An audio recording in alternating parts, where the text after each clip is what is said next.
Welcome to the Genuinely You podcast channel, which is packed with advice and tips on how to live your life with purpose. Do you wish you felt happy and fulfilled? Are you feeling stuck, wishing things could be better? Are you ready to take some action and create the life you want? To start living an empowered life, you need to recognize and make full use of the power and freedom that comes from being genuinely you. Your host is Gina Gardner, a #1 best-selling author whose whole life has been about supporting people to achieve personal empowerment, helping people just like you recognize that they can. 6 top checks to be sure you are in a relationship with the right person. Finding lasting love with the right person is high on most people's wish list. Finding your ideal partner is just the first challenge. Knowing whether they're a keeper or one to leave before they do any damage is the second. And if that wasn't difficult enough, the third and longest challenge is how to maintain a loving, interdependent relationship over time and through the many significant challenges of daily living that a long partnership will bring. How is it that so many people seem to get it wrong? Why do so many relationships appear to be great at the start but deteriorate, often quite quickly, into something which at best is disappointing and at worst destructive and toxic?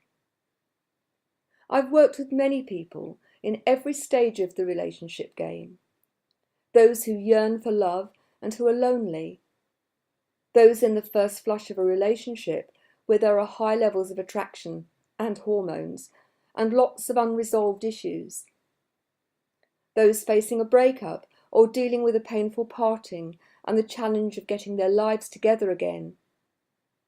Those who are struggling to make their relationship work, who love one another but are finding communication or something else a challenge.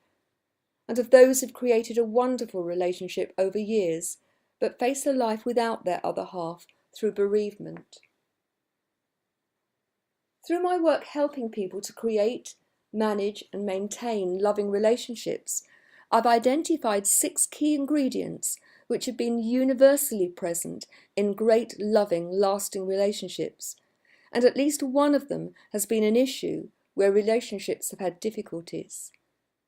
So, my 6 key ingredients to a lasting, loving relationship, they're not in any order of priority, as it's the cumulative effect which makes the relationship so powerful and successful.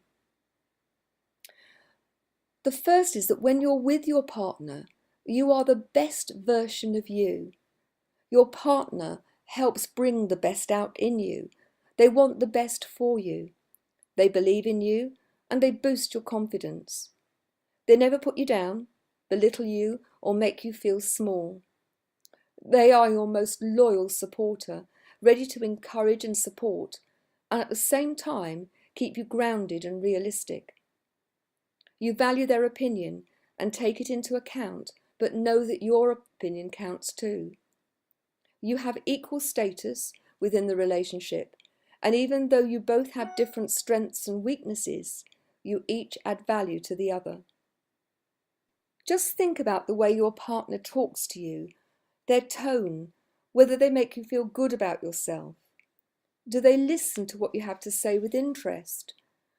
Of course, you need to pick your moments. It's no good trying to talk to them about something serious in the middle of the cup final. How do they treat you? Do you feel respected? Do you feel seen and validated? My second key is that you share the same values in life. That doesn't mean you have to agree on everything. Indeed, things work well when couples can enjoy a lively debate and hold their corner, where both parties respect each other's opinion and can agree to differ. But at the deepest level, couples need to know that you share similar values, particularly around fidelity, trust, love, money, sex, and bringing up the children. Have you and your partner talked about your core values and why they're important to you? It's really helpful to consider these individually, and having created your individual list, to put them into priority order. Then compare your lists. They may have differences, and that's fine. It's in the discussion around what you value and why that is so important to you that you really discover how closely compatible you are. Once you've identified the values, it's really useful to help your partner understand how you experience theirs. I feel loved when you. It makes me feel when you.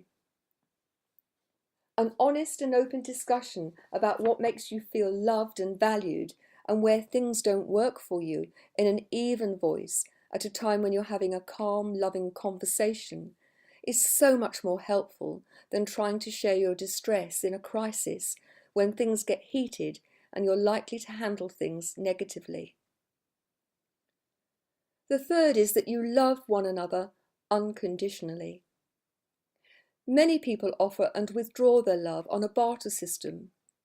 If you do this for me, and in that way, then I'll love you. Of course, it's often more subtle than that, but the underlying message is the same. Many people use attention or sex as the thing that they barter. When people get together, many of them believe that they'll be able to change the things which irritate them in their partner once they're together. I have to say that's the kiss of death to creating a loving, interdependent relationship. Unconditional means that you love all of them. Of course, it doesn't mean you have to like all their behaviours, but that you love them no matter what. It's useful to remember the only person you have total power over is yourself. You are your responsibility. It's your responsibility for your emotional well-being. It's not their responsibility to make you happy. Interestingly, if you change the way you approach things, it often has an impact on other people's behaviour. If you want to change a behaviour in your partner, it's far better to praise and reward the behaviours you want to see more of, rather than nag and criticise the ones you don't. Number 4 for me is that you communicate effectively and often. I think it's helpful to remember that we have 2 ears and 1 mouth for a very good reason. If you listen twice as hard and as often as you talk, it'll help enormously. Active listening requires your full attention, not only to hear the words, but to appreciate what's going on behind those words. Whilst people might use the same words, they often mean different things. Imagine one person is speaking apples and the other bananas. They're both talking the language of fruit, yet they appear very different. Successful couples create a third shared language, which is based on mutual understanding. Understanding how one's perspective actually changes the reality you experience is really helpful here, particularly when you couple it with the capacity to consider that motive isn't always what you assume. Most people don't deliberately hurt others. The hurt's unintentional. They're simply too busy dealing with their own stuff to realise that in the process that the other person is upset. It's also useful to remember that it's overrated being right all the time. Learn to agree to differ and to actually respect each other's opinions. Number 5 for me is that the most successful couples that I've ever met are great friends. They treat one another as you would a valued friend. There's a shared experience which is built up over time. When things are going well, they enjoy each other's company. They have shared interests and some individual interests too.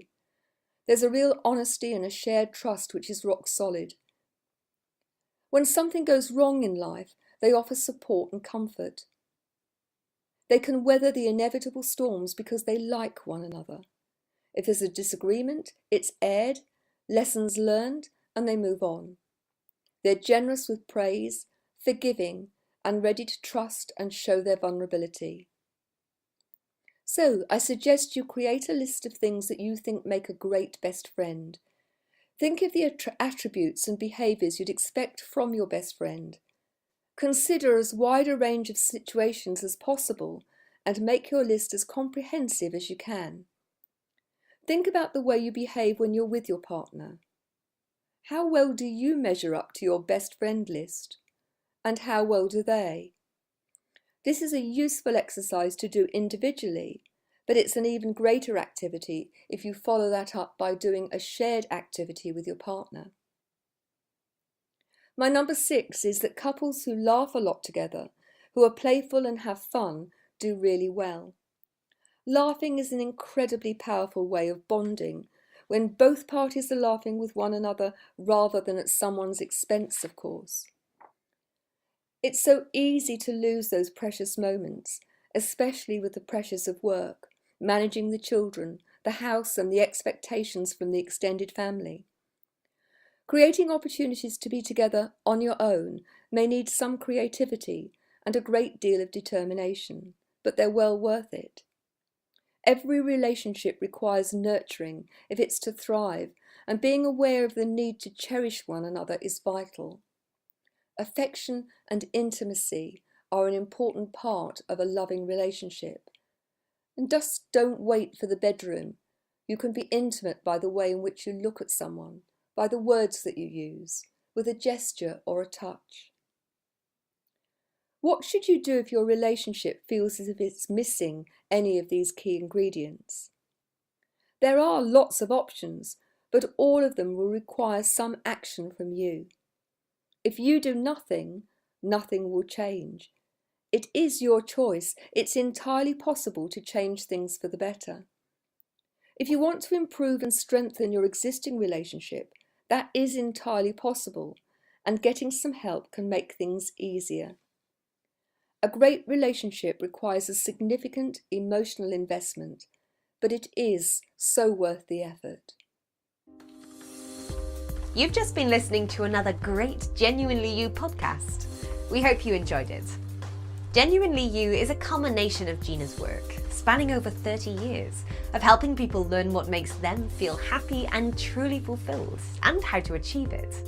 Please visit genuinely-you.com today to find out more.